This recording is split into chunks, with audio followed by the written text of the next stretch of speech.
Le réalisateur américain John Berry aurait fêté son 106e anniversaire aujourd'hui.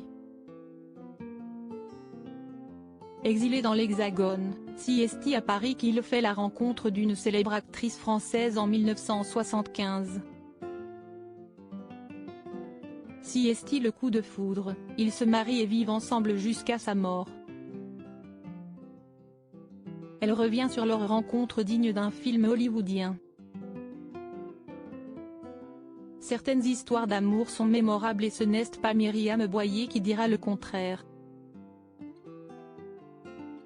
Elle rencontre John Berry en 1975, à Paris lors de la projection d'un film de Denis Berry, le fils du cinéaste.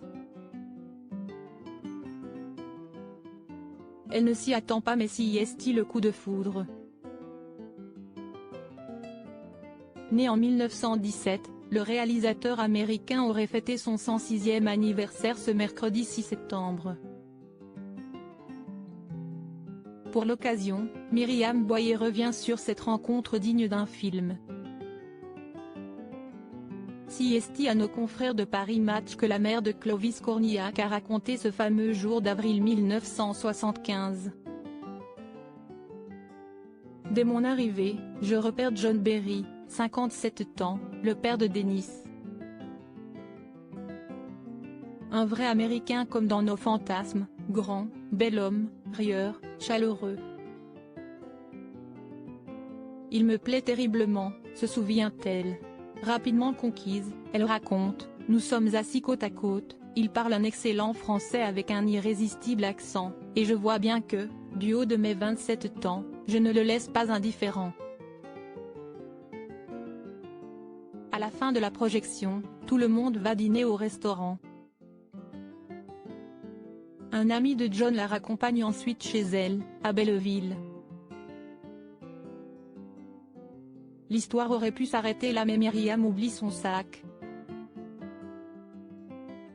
Je le rappelle le lendemain, il me dit qu'il l'a laissé chez Denis Berry, rue du Bac, se remémore l'actrice.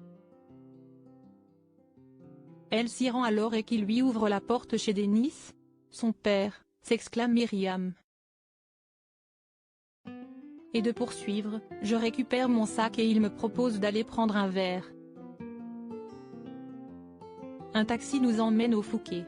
En sortant, je m'aperçois que j'ai à nouveau oublié ma petite robe dans le taxi. CST ainsi que transportés de bonne heure, Myriam et John entament une belle histoire d'amour malgré leurs différences d'âge. Je ne toucherai plus terre pendant 3 ans, toujours entre 2 avions, pour le rejoindre sur ses innombrables tournages.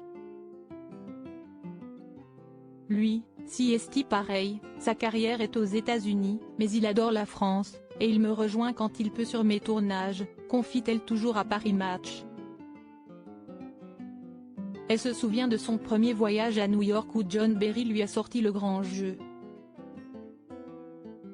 Elle raconte, il vient me chercher à l'aéroport dans une décapotable 50s, celle de son film Claudine, m'emmène avec ses chauffeurs dans les plus grands restaurants où il a son rond de serviette, me présente à ses copains d'enfance de Brooklyn, Tony Curtis, Burt Lancaster, Anthony Quinn.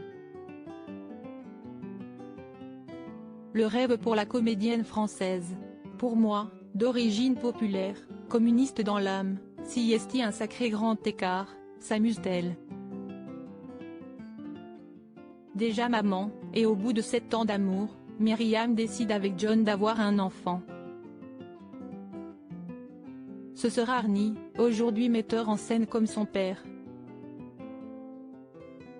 John a 65 ans, il est ravi, et bien plus disponible avec lui qu'avec ses 2 autres grands-enfants, rapporte l'actrice.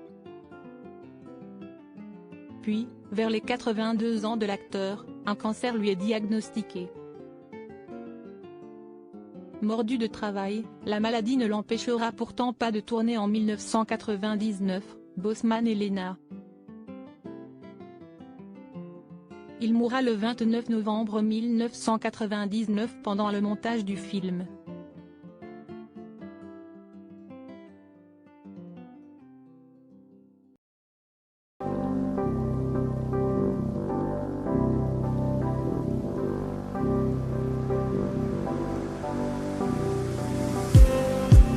just need